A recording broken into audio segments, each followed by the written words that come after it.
میں آج کے اس پروگرام میں خوش آمدید کرنا چاہتا ہوں ایک ایسی شخصیت کو کہ جو میں بڑے وثوق سے کہتا ہوں کہ محقق کے دورہ ہیں اور صاحب علم اور معرفت ہے، تحقیق کے اوپر مبنی گفتگو فرماتے ہیں، ببانگ دہل اپنے رائے کا اظہار فرماتے ہیں، موافقت ہو یا مخالفت ہمیشہ بڑے برجستہ مزاج کے ساتھ اپنے خیالات کا اظہار فرماتے ہیں، اور اس وقت پورے پاکستان میں نہ کہ صرف پاکستان میں بلکہ دنیا بھر میں بڑی تعداد میں سنا جاتا ہے، دیکھا جاتا ہے، سوال پوچھا جاتا ہے، اور آپ کی تحقیق اور پھر علم کے اندر غوطہ زنی کی داد دی جاتی ہے۔ میں خوش آمدید کرنا چاہتا ہوں انجینئر محمد علی مرزا کو۔ السلام علیکم ورحمۃ اللہ۔ جی وعلیکم السلام ورحمۃ اللہ وبرکاتہ۔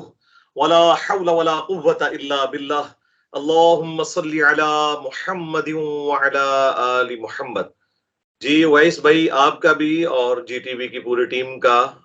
شکریہ کہ انہوں نے سیدنا عمر فاروق رضی اللہ تعالیٰ عنہ علیہ السلام کے حوالے سے اس محفل کا انعقاد کیا، جس میں ہم قرآن و سنت کی روشنی میں ان کی شخصیت کو ڈسکس کریں گے انشاءاللہ تعالی۔ جزاک اللہ پروردگار آپ کو اس کا اجر عطا فرمائے۔ میں جاننا چاہتا ہوں کہ اسلام بمشرف ہونے کا واقعہ حضرت عمر کا بڑا مشہور ہے، میں اگر چاہتا ہوں کہ آپ کی زبانی سنوں وہ کیا ماجرا تھا، وہ کیا بات تھی کہ ایک شخص جو انتہائی مخالف تھا دین پیغمبر کا، ایک شخص جو بہت دور کھڑا تھا، وہ اتنی قریب کیسے آ گیا، اور پھر یہ ماجرا کیسے پیش آیا اور اس کا نتیجہ کیا نکلا؟ دیکھیں جی، اس میں سیدنا عمر فاروق رضی اللہ تعالیٰ عنہ کی خوش قسمتی ہے کہ اللہ تعالیٰ نے انہیں چنا اسلام کی عزت میں اور بلندی میں اضافے کے لیے۔ اسی کانٹیکسٹ میں جامعہ ترمذی کے اندر حدیث موجود ہے کہ خود اللہ کے محبوب صلی اللہ علیہ وآلہ وسلم نے اللہ کے حضور یہ دعا کی تھی کہ اے اللہ، عمر ابن حشام یعنی ابو جہل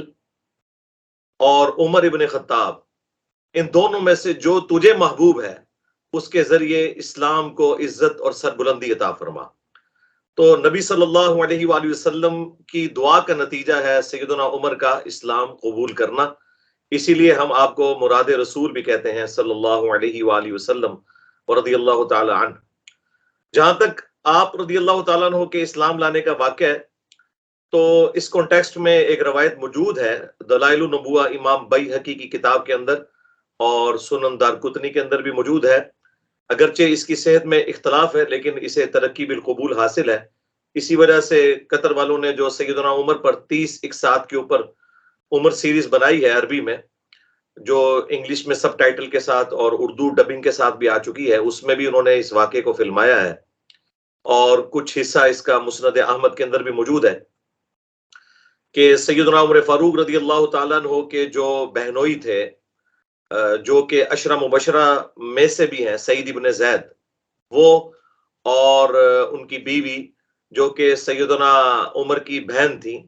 وہ پہلے ایمان لے آئی تھی سیدنا عمر سے، اور جب سیدنا عمر نعوذ باللہ نبی صلی اللہ علیہ وآلہ وسلم کو شہید کرنے کے ارادے سے نکلے تو راستے میں ایک شخص سے ملاقات ہوئی، اس نے کہا کہ پہلے تم اپنے گھر کی خبر لو، اور وہ غصے کے عالم میں پھر بہنوئی اور بہن کے گھر آئے۔ سیدنا عمر کی دستک کی وجہ سے اس وقت وہ قرآن پڑھ رہے تھے، انہوں نے وہ چھپا لیا اور آ کے انہوں نے مارنا پیٹنا شروع کر دیا جب انہوں نے اقرار کر لیا۔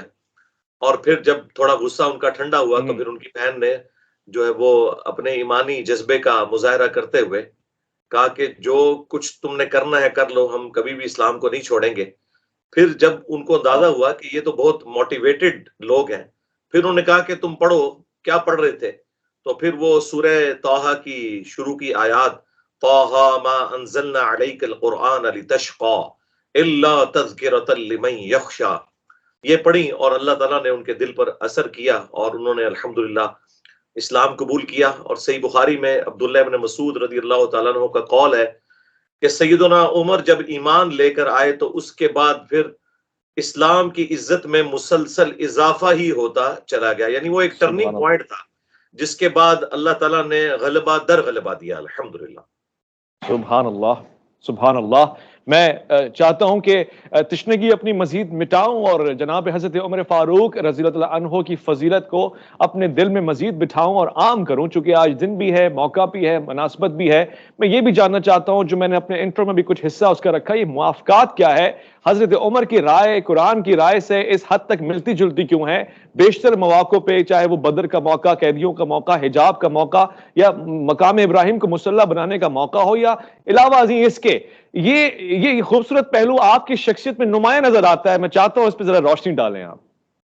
دیکھیں سیدنا عمر فاروق رضی اللہ تعالیٰ عنہ نبی تو نہیں تھے، لیکن اللہ تعالیٰ نے انہیں نبیوں والی سیرت اور اخلاقیات اور ویژن دیا تھا. انٹلیکچوئل لیول ان کا جو ہے وہ اس لیول کا تھا. اسی وجہ سے اللہ تعالیٰ نے انہیں رسول اللہ صلی اللہ علیہ وآلہ وسلم کی دعا کے بعد اسلام کے لیے قبول کیا. اور جامعہ ترمذی میں حدیث ہے کہ میرے بعد اگر کوئی نبی ہوتا تو عمر ہوتا. جہاں تک اس بات کا تعلق ہے کہ آپ رضی اللہ تعالیٰ عنہ کے مشورے کے اوپر قرآن نازل ہوا، تو بالکل بات درست ہے. بخاری اور مسلم دونوں کے اندر حدیث موجود ہے کہ اگلی امتوں میں محدث ہوا کرتے تھے جن کے دلوں میں اللہ تعالیٰ بات ڈالا کرتا تھا، کیونکہ اس وقت غیر انبیاء کے اوپر بھی وحی ہوتی تھی. لیکن اس امت میں چونکہ غیر انبیاء کے لیے وحی ختم ہو چکی ہے، اللہ تعالیٰ کسی کے دل میں کوئی بات ڈالے گا یا خواب کے ذریعے کوئی چیز دکھائی جا سکتی ہے، جس طرح اذان کا طریقہ جو ہے وہ ایک صحابی کو دکھایا گیا. تو سیدنا عمر کے بارے میں تو اسپیسیفکلی نبی علیہ السلام نے فرمایا اگر میری امت میں کوئی محدث ہوتا جس کے دل میں بات ڈالی جاتی تو وہ عمر ہوتا. اور وہ ہم نے اس حوالے سے تو دیکھ لیا کہ سیدنا عمر فاروق رضی اللہ تعالیٰ عنہ نے 4 مواقع کے اوپر مشورہ دیا. صحیح مسلم میں تفصیلی حدیث ہے، کچھ حصہ بخاری کے اندر بھی موجود ہے. نمبر 1 انہوں نے یہ مشورہ دیا کہ مقام ابراہیم کو مسلح بنایا جائے. نبی صلی اللہ علیہ وآلہ وسلم مستجاب پر کھڑے ہوتے تھے تو دونوں قبلوں کی طرف آپ کا رخ انور ہو جاتا تھا. لیکن سیدنا عمر کی یہ خواہش تھی کہ چونکہ اللہ تعالیٰ نے دین ابراہیمی کی برکت سے اسلام کے لیے قبلہ وہی مقرر کیا ہے جو حضرت ابراہیم علیہ السلام کا تھا، تو اگر آپ مقام ابراہیم پر کھڑے ہوں جو حجر اسود اور حتیم کے درمیان والی دیوار ہے، تو پھر بیت المقدس آپ کے رائٹ پہ آ جائے گا، اور یہ ایکسکلوسیولی چیز اسٹیبلش ہو جائے گی کہ اب قبلہ جو ہے خانہ کعبہ ہے. تو قرآن میں اللہ تعالیٰ نے سورۃ البقرہ میں آیات نازل فرما دی وَاتَّخِذُوا مِن مَقَامِ إِبْرَاهِيمَ مُصَلًّى. دوسرا انہوں نے مشورہ دیا تھا امہات المومنین کے پردے کے حوالے سے، اور وہ بڑے اس حوالے سے غیرت محسوس کرتے تھے کہ اللہ کے نبی علیہ السلام کی بیویوں کو پردہ کرنا چاہیے، اور اللہ تعالیٰ نے پردے کی آیات نازل فرمائی اور اس کے ذریعے امت تک بھی پردے کا معاملہ شفٹ ہوا. اور تیسرا موقع غزوہ بدر کے قیدیوں کے حوالے سے تھا، چونکہ سیدنا ابو بکر صدیق رضی اللہ تعالیٰ عنہ اور خود ہمارے محبوب صلی اللہ علیہ وآلہ وسلم کی طبیعت میں ایک نرمی تھی جس کی وجہ سے انہوں نے ٹالریٹ کیا. لیکن سیدنا عمر یہ کہتے تھے کہ فتنہ ختم کرنے کا ذریعہ یہ ہے کہ ان کو قیدی نہ بنایا جائے بلکہ قتل کیا جائے. تو سورۃ الانفال میں پھر اللہ تعالیٰ نے کہا کہ اگر وہ پہلے آیت نازل نہ ہوئی ہوتی سورہ محمد کی تو ہم عذاب دیتے کہ جو تم نے غزوہ بدر کے قیدیوں کو چھوڑ دیا. اور سیدنا عمر ان مواقع کے بارے میں کہا کرتے تھے کہ 3 باتوں میں میں نے اپنے رب کی موافقت کی ہے. وہ یہ نہیں کہتے تھے کہ میرے رب نے میری موافقت کی ہے، وہ کہتے ہیں میں نے اپنے رب کی موافقت کی ہے اس حوالے سے. اور جو چوتھی بات تھی وہ منافقین کا جنازہ پڑھانے کے حوالے سے تھی. سیدنا عمر کا مشورہ تھا کہ آپ کو جنازہ نہیں پڑھانا چاہیے، اور پھر سورہ توبہ میں بڑی سخت آیات نازل ہوئی کہ آپ 70 دفعہ بھی ان کے لیے دعائے استغفار کریں، ہم ان کی توبہ قبول نہیں کریں گے، اللہ اور اس کے رسول کے دشمن ہے. اور آندہ نہ تو آپ نے کسی منافق کا جنازہ پڑھنا ہے، نہ اس کی قبر کے اوپر کھڑے ہونا ہے، اور نہ اس کے لیے کوئی دعائے مغفرت کرنی ہے. میں سمجھتا ہوں کہ سیدنا عمر فاروق رضی اللہ تعالیٰ عنہ کے لیے بہت بڑا اعزاز ہے کہ اللہ تعالیٰ نے ان کی تائید کے اندر قرآن پاک کی آیات اور اسلام کے احکامات نازل فرمائے جو اللہ کے علم میں تو پہلے سے تھے، لیکن یہ ایک ذریعہ تھا. بے شک بہت خوب بہت خوب. آج یکم محرم الحرام میں ایک ایسا پروگرام ہو رہا ہے کہ جو ہم ہر سال کرتے ہیں، بڑے عقیدت کے ساتھ بڑی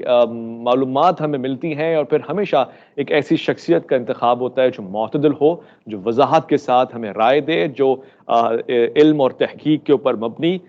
ایسی گفتگو کر سکے جو شعبہ تدریس میں بھی کام آ سکے، یہاں تک کہ تمام عالم چاہے کسی بھی مکتب فکر سے تعلق رکھتے ہوں یا گویا مسلمان نہ بھی ہوں تب بھی ایک اسٹینڈرڈ تاریخ کو جان لیں. لہٰذا انجینئر محمد علی مرزا صاحب سے گفتگو ہو رہی ہے، اور میں انجینئر صاحب سے سوال پوچھنا چاہتا ہوں. حضور والا سیدنا محمد مصطفیٰ صلی اللہ علیہ وآلہ وسلم جانے دو عالم کس انداز سے، کس نگاہ سے حضرت عمر فاروق رضی اللہ تعالیٰ عنہ کو دیکھتے ہیں، اور کیا فضائل ہیں، کیا اوصاف ہیں جو رسالت مآب صلی اللہ علیہ وآلہ وسلم حضرت عمر فاروق کے لیے بیان فرما رہے ہیں؟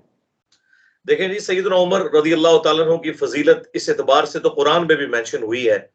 اور ظاہر ہے کہ اللہ تعالیٰ کا کسی کے لیے تعریف کرنا وہ سب سے بڑھ کر ہے. اصحاب بدر کے بارے میں، اصحاب احد کے بارے میں، اصحاب شجرہ کے بارے میں، اصحاب خندق کے بارے میں جو کچھ قرآن کے اندر وارد ہوا ہے، وہ تمام کوالٹیز اور جو تعریفیں آئی ہیں، اور سابقون الاولون من المہاجرین والانصار جن سے اللہ تعالیٰ راضی ہوا رضی اللہ عنہم ورضوا عنہ، ان میں ٹاپ آف لسٹ جو پرسنالٹیز ہیں ان میں ایک سیدنا عمر فاروق رضی اللہ تعالیٰ عنہ کی ذات بھی ہے۔ نبی صلی اللہ علیہ وآلہ وسلم کی مبارک زبان سے صحیح مسلم کے اندر حدیث موجود ہے کہ آپ صلی اللہ علیہ وآلہ وسلم احد پہاڑ کے اوپر چڑھے اور آپ کے ساتھ سیدنا ابو بکر، سیدنا عمر، عثمان، علی، طلحہ اور زبیر تھے، تو احد پہاڑ بھی وجد میں آ گیا، کیونکہ بخاری مسلم میں حدیث ہے احد ایک پہاڑ ہے، یہ ہم سے محبت کرتا ہے، ہم اس سے محبت کرتے ہیں۔ تو آپ نے فرمایا اے احد تھم جا، اس وقت تیرے اوپر ایک نبی، ایک صدیق اور شہید کے سوا اور کوئی نہیں ہے۔ اس حدیث کے اندر نبی صلی اللہ علیہ وآلہ وسلم نے یہ پیش گوئی فرما دی کہ سیدنا عمر، عثمان، علی، طلحہ، زبیر، یہ سب کے سب اللہ کے حضور شہداء ہیں، یعنی اس اعتبار سے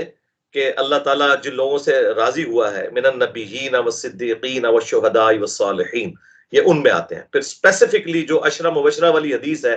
سنن نبی داؤد کے اندر، جامعہ ترمذی کے اندر، مسند احمد میں، ایک مجلس میں جن 10 صحابہ کو نبی صلی اللہ علیہ وآلہ وسلم نے جنت کی بشارت دی ہے، ان میں بھی سیدنا ابو بکر، عمر، عثمان، علی، طلحہ، زبیر، عبد الرحمن بن عوف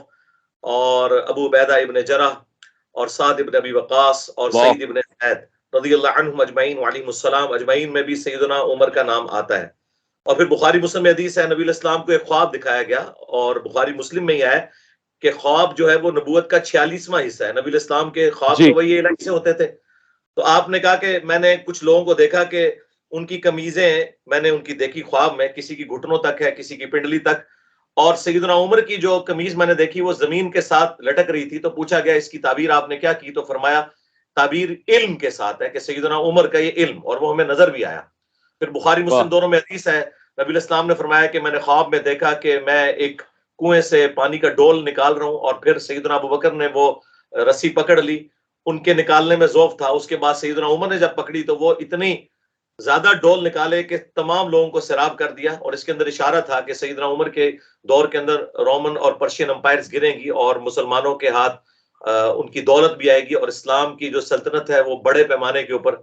پھیل جائے گی۔ تو یہ اتنے زیادہ فضائل احادیث کے اندر سیدنا عمر فاروق رضی اللہ تعالیٰ عنہ کے حوالے سے آئے ہیں۔ اور آخری چیز میں سمجھتا ہوں جو سب سے زیادہ ضروری چیز، وہ ابو داؤد اور ترمذی میں حدیث ہے کہ نبی علیہ السلام نے فرمایا میرے بعد تم بہت اختلاف دیکھو گے، اس وقت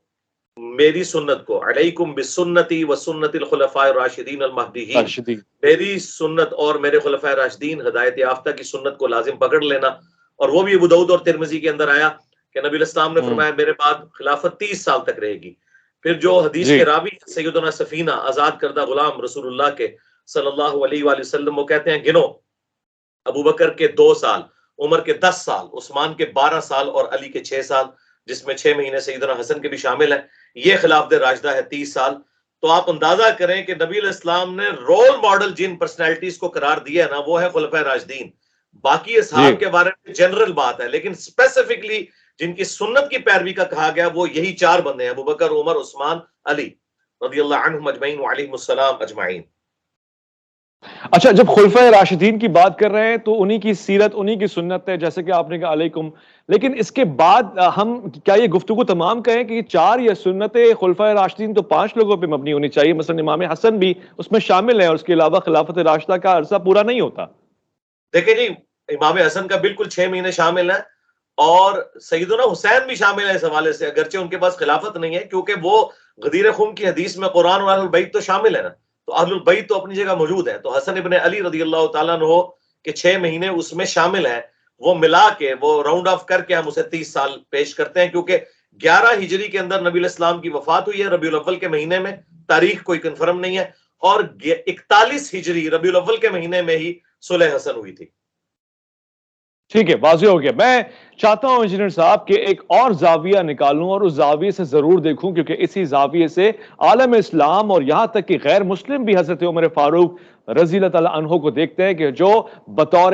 خلیفہ امیر المومنین ہے اور ایک ایسا خلافت کا نظام کہ جو آپ کے جانے کے بعد بھی معتبر اور معیاری سمجھا جاتا ہے، آپ کی خلافت کے اصول اور ضوابط اور قواعد لوگوں کو تدریس میں پڑھائے اور سکھائے جاتے ہیں۔ میں چاہتا ہوں کہ آپ کے خلافت کے اس انداز کو بھی دیکھوں بحیثیت ایک خلیفہ، ایک ایسا عالمگیر اور بے نظیر فاتح کہ جس نے اسلامی حکومت کی اس سرحدوں کو بڑھا دیا، نہ صرف بڑھا دیا بلکہ وہاں تک پہنچا دیا جہاں تک ابھی لوگوں کے گمان بھی نہ گئے تھے، یعنی یروشلم اور فلسطین اور اس مقام پہ جا کے آپ نے دیکھا، اور پھر اس کے علاوہ دیگر مقامات پہ ایک فاتح کی حیثیت سے، ایک خلیفہ کی حیثیت سے، ایک اچھے ایڈمنسٹریٹر کی حیثیت سے تاریخ حضرت عمر فاروق کو یاد کرتی ہے۔ انجینئر صاحب میں چاہتا ہوں کہ اس پہ روشنی ڈال دیں۔ دیکھیں جی، اس حوالے سے وہ ڈیسائسو حدیث ہے جو بخاری اور مسلم دونوں کے اندر موجود ہے کہ اللہ کے محبوب صلی اللہ علیہ وآلہ وسلم نے فرمایا میری امت اور فتنوں کے درمیان ایک دروازہ ہے، جب وہ دروازہ توڑ دیا جائے گا تو میری امت کے اوپر فتنے شروع ہو جائیں گے، اور وہ دروازہ عمر ہے۔ سیدنا عمر تک مینجمنٹ اتنی زبردست تھی کہ آپ رضی اللہ تعالیٰ عنہ نے اتنی بڑی سلطنت کے اوپر عدل و انصاف کا جو معاملہ کیا وہ آج تک پوری دنیا میں مثال کے طور پر پیش کیا جاتا ہے، اور اللہ تعالیٰ نے اتنی بڑی سلطنت اور اتنی بڑی حکومت عطا فرمائی کہ وہ عاجزی کے طور پر پھر عرض کیا کرتے تھے کہ اے اللہ، اس وقت تیرے نبی کی پیروی کی برکت سے میری یہ حالت ہے کہ میرا چچا تو مجھے کہا کرتا تھا کہ تو بھیڑ بکریاں نہیں چرا سکتا، اور آج اللہ تعالیٰ نے مجھے یہ مقام دیا ہے کہ اے اللہ اوپر تو ہے اور نیچے اس پلانٹ ارتھ کے اوپر مجھے تو نے بادشاہ دی ہے۔ دیکھیں رومن امپائر بھی آپ کے قدموں میں ڈھیر ہو گئی یرموک کے اندر، اور پرشین امپائر تو مکمل مسلمانوں کے پاس آ گئی جنگ قادسیہ کے اندر، لیکن سیدنا عمر کے بعد وہ معاملات آہستہ آہستہ کمزوری کی طرف چلے گئے۔ اور بخاری مسلم دونوں میں ایک اور حدیث ہے کہ نبی علیہ السلام کے زمانے میں ایک صحابی نے خواب دیکھا، اور اس نے کہا کہ میں نے دیکھا کہ ایک سائبان نے سایہ کیا ہوا ہے اور گھی اور شہد ٹپک رہا ہے آسمان سے، اور ایک رسی لٹکی ہوئی ہے، اتنے میں نبی علیہ السلام اس رسی سے اوپر چڑھ گئے، اور ساتھ اس نے ذکر کیا کہ لوگ اپنے برتن لا کر اپنے برتنوں کے مطابق اس گھی اور شہد میں سے اکتساب کر رہے ہیں اور اپنے پاس جمع کر رہے ہیں۔ پھر ایک اور شخص اوپر چڑھ گیا، اور پھر اس کے بعد ایک اور شخص نے وہ رسی پکڑی اور وہ بھی اوپر چڑھ گیا، اور جب چوتھے شخص نے رسی پکڑی تو وہ رسی ٹوٹ گئی، اور پھر اس کے لیے اس رسی کو جوڑ دیا گیا، پھر وہ بھی اوپر چڑھ گیا۔ اور سیدنا ابوبکر نے کہا یا رسول اللہ آپ اجازت ہے میں اس کی تعبیر کرتا ہوں، تو انہوں نے کہا کہ یہ جو آسمان کے اوپر سایہ ہے یہ اسلام کا ہے، گھی اور شہد جو ٹپک رہے ہیں یہ قرآن کی تعلیمات ہیں، اور پھر آپ اللہ کے پاس چلے جائیں گے رسی پکڑ کے، آپ کے بعد ایک اور شخص خلیفہ بنے گا، چونکہ اس میں دکھایا نہیں گیا تھا کہ وہ کون ہے، اور وہ بھی اوپر چڑھ جائے گا اور دوسرا بھی، اور جب تیسرا خلیفہ بنے گا پھر معاملات کوئی ایسے مس ہینڈل ہوں گے تو وہ رسی ٹوٹے گی، لیکن اس کی وجہ سے اس رسی کو جوڑ دیا جائے گا، جو ہمارے نزدیک سیدنا عثمان کی جو شہادت ہے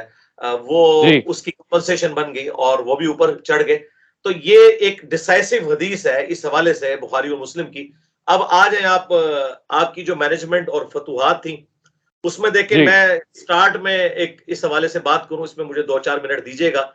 کہ نہج البلاغہ جو اہل تشیع کے ہاں معتبر کتاب مانی جاتی ہے، سیدنا علی کے خطبات، ان میں باقاعدہ رومن امپائر اور پرشین امپائر کے حوالے سے جب سیدنا عمر نے مشورہ مانگا کہ میں جنگ قادسیہ اور یرموک میں خود جاؤں، تو سیدنا علی نے کہا کہ آپ نہ جائیے، کیونکہ اگر آپ شہید ہو گئے تو پیچھے مسلمانوں کا شرازہ بکھر جائے گا، اور اگر خدا نخواستہ ہماری فوجوں کو ناکامی ہوئی تو آپ پیچھے موجود ہوں گے۔ آپ اس وقت ایک کھونٹی کی مانند ہے جس کے گرد سارے عرب قبائل جمع ہیں، آپ کی شہادت ہمارے لیے ناقابل تلافی نقصان ہوگا، آپ مدینے میں رہ کر مزید کمک روانہ کیجیے گا، اگر فوجوں کو ناکامی ہوئی تو ہم مزید فوج بھیج دیں گے، لیکن آپ نے نہیں جانا۔ اور سیدنا عمر نے اس مشورے کو مانا، اور یہ سیدنا علی نے پھر اس میں یہ بھی بولا کہ اللہ تعالیٰ کا وعدہ ہے کہ وہ خلافت دے گا، اور سورہ نور کی آیت نمبر 55 کہ اللہ تعالیٰ اپنے نیک بندوں کو خلافت دے گا، اس کو سیدنا عمر کی سپورٹ میں پیش کیا۔ اور سیدنا عمر کا یہ ڈیسیژن کہ انہوں نے خالد ابن ولید کو این اس پیک پہ جب وہ آرمی چیف تھے صرف اس لیے ہٹایا کہ لوگوں کے دماغ میں یہ نہ آئے کہ یہ فتوحات خالد ابن ولید کی وجہ سے ہو رہی ہیں، بلکہ لوگوں کو یقین ہو یہ رب خالد کی وجہ سے ہو رہی ہیں۔ اور پھر ان کی جگہ ابو عبیدہ ابن جرح کو گورنر لگایا اور کہا کہ ابو عبیدہ ابن جرح ہیومن مینجمنٹ کو جانتا ہے، ہمیں اس وقت وہ بندہ چاہیے جو ہیومن مینجمنٹ کو جانے، کیونکہ اب رومن امپائر کے یہ حصے ہمارے پاس آ گئے ہیں۔ تو سیدنا عمر کا ایک پولیٹیکل ڈیسیژن، اور پھر وہ کسی فوجی کو بھی سول ایجنسی پولیس میں داخل نہیں کرتے تھے، یہ پولیس کا محکمہ سیدنا عمر نے بنایا کہ وہ فوجی جو بارڈر پہ لڑتے ہیں ان کی مینجمنٹ اور طرح کی ہوتی ہے، وہ تلوار کے زور پہ بات کرتے ہیں، ہمیں یہاں پولیس کا محکمہ چاہیے جو کہ تلوار کے زور پہ بات نہ کرے بلکہ ہیومن مینجمنٹ اس کے اندر موجود ہو۔ پھر آپ نے یہ ڈاک کا نظام شروع کیا، کوفے کو فوجی چھاونی بنایا اور پہلی دفعہ ہوا کہ فوج کو یعنی بھرتی کیا گیا بجائے کہ سب کے سب لوگ جا کے لڑے. نہیں، اب سٹیبلٹی آ چکی تھی، فوج میں لوگ بھرتی کیے گئے کہ بس فوج کا کام ہے کہ وہ جا کے لڑے. اس قسم کے کئی ایک ڈسیزن ہیں جو آج تک الحمدللہ پوری دنیا کے لوگ اس سے رہنمائی حاصل کرتے ہیں. بہترین. یقیناً یہ جو شرطہ اور اس کے بعد عسکری نظام ہے، یہ آپ کی کریڈیبلٹیز میں ایک اور اسٹار کا اضافہ ہے. اور میں چاہتا ہوں کہ چونکہ میرے پاس پروگرام کے اختتامی لمحات ہیں، مگر میں اس سے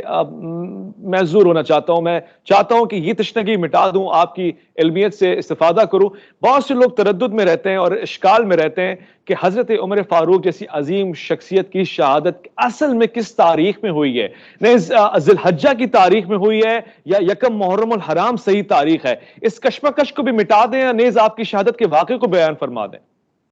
دیکھیں، سیدنا عمر فاروق رضی اللہ تعالیٰ عنہ کی شہادت 26 ذی الحجہ کو ہوئی ہے. یہ یکم محرم والی بات تو صرف واقعہ کربلا کو ڈائلیوٹ کرنے کے لیے پبلک میں مشہور کی گئی. آپ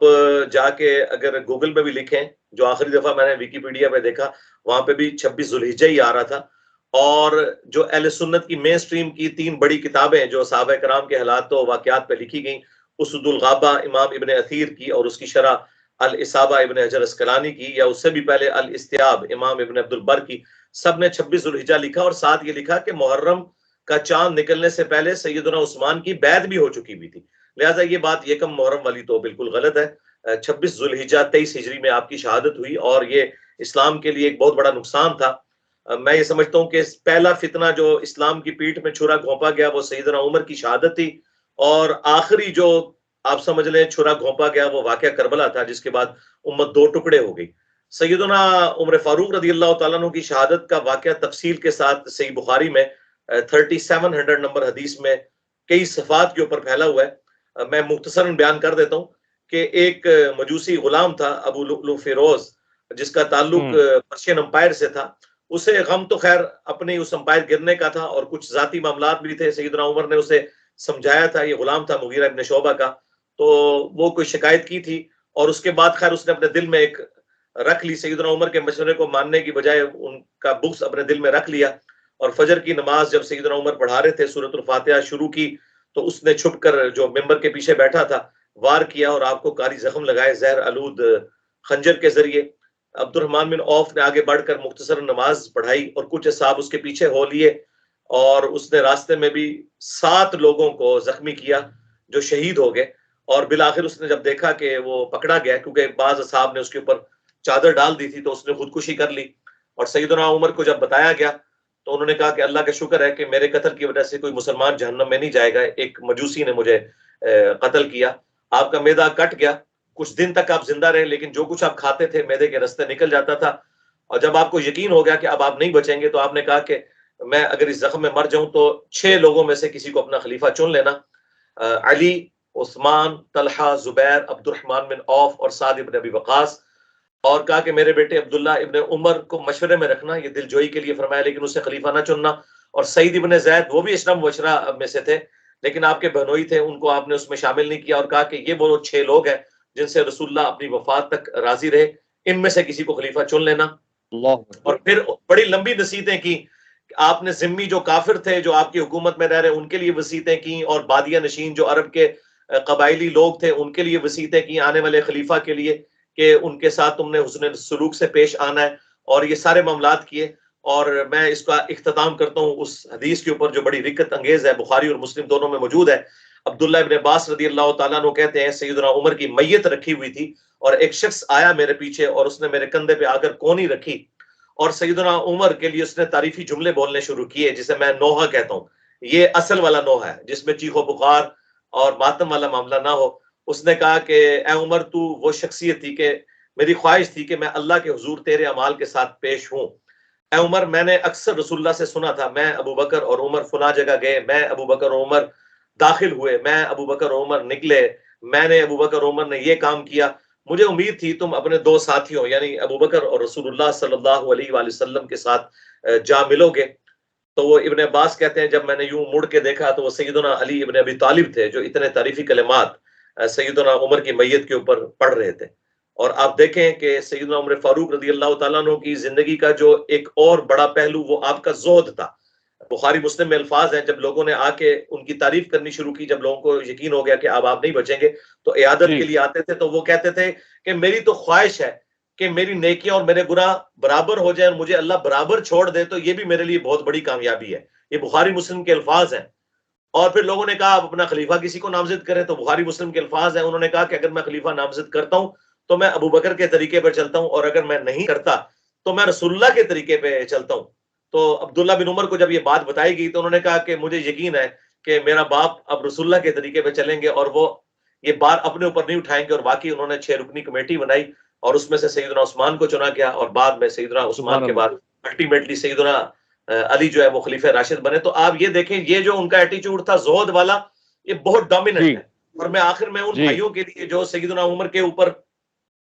جھوٹا جی الزام لگاتے ہیں کہ فاطمہ کے وہ قاتل ہیں نعوذ باللہ، وہ ایک جھوٹی روایت ابان بن ابی عیاش نے جو گھڑی، تو ان کے لیے عرض ہے کہ خود آپ لوگوں کی کتابوں میں بھی لکھا ہے کہ سیدہ ام کلثوم جو سیدنا علی کی بیٹی تھی وہ سیدنا عمر کے عقد میں تھی، اور یہ رشتہ انہوں نے مانگا اس لیے تھا تاکہ قیامت والے دن اہل البیت کے ساتھ میرا رشتہ جڑ جائے۔ بڑی محبت کیا جی کرتے تھے، پروٹوکول دیا کرتے تھے حسنین کریمین کو، سیدنا عمر فاروق رضی اللہ تعالیٰ عنہ، اور انہوں نے اپنی اولاد میں کچھ بھی ٹرانسفر نہیں کیا، کوئی لیگیسی اس طرح کی نہیں چھوڑی، چٹائی پہ بیٹھتے تھے، اس سسٹم کے بینیفیشری نہیں ہوئے۔ لہٰذا بنو امیہ نے جو کچھ خوبصورت۔ کیا میں اس کا وبال سیدنا عمر کے اوپر نہیں ہے۔ بالکل میں شکریہ کہنا چاہتا ہوں انجینئر محمد علی مرزا کو کہ جو آپ نے خزائن اور حقائق ہمارے سامنے پیش کیے، روشناس کروایا ہمیں تاریخ کی ان خوبصورت، اور میں سمجھتا ہوں کہ ایسے دقائق جو اب تک بہت مختلف انداز سے پیش کیے گئے مگر اس حد تک اعتدال کے ساتھ نہیں۔ میں شکریہ کہنا چاہتا ہوں خواتین و حضرات آپ کو کہ آپ نے آج یکم محرم الحرام میں اس پروگرام کو ملاحظہ فرمایا۔ یہ گفتگو جہاں جہاں تک پہنچے بڑے وثوق سے ساتھ میں کہہ سکتا ہوں کہ اس گفتگو میں محبت بھی ہے، پیار بھی ہے، اطاعت بھی ہے، فرمانبرداری بھی ہے، اور ساتھ ساتھ تقاضا بھی ہے کہ اگر آپ نے حضرت عمر سے کردار نہیں سیکھا، عدالت نہیں سیکھی، یہ نہیں سیکھا کہ اطاعت پیغمبر خدا صلی اللہ علیہ وآلہ وسلم کیسے ہوتی ہے، تو پھر مجھے میرے پروگرام کا نتیجہ نہیں ملے گا۔ میرا ساتھ دیجیے گا، تعاونوا علی البر والتقوی، اور اسی کوشش اور خواہش کے ساتھ کہ اپنا خیال رکھیں گے آپ، اور پورا یہ محرم کا سلسلہ انتہائی محبت، اتفاق، اتحاد، درس، پیغام، اور سب سے بڑھ کے یہ کہ انسانیت کے پیغام کو عام کرتے ہوئے گزرے۔ حفظ و امان میں رہیں، اپنا خیال رکھیں، اللہ کی امان میں۔ ویس ربانی کو دیجیے گا اجازت۔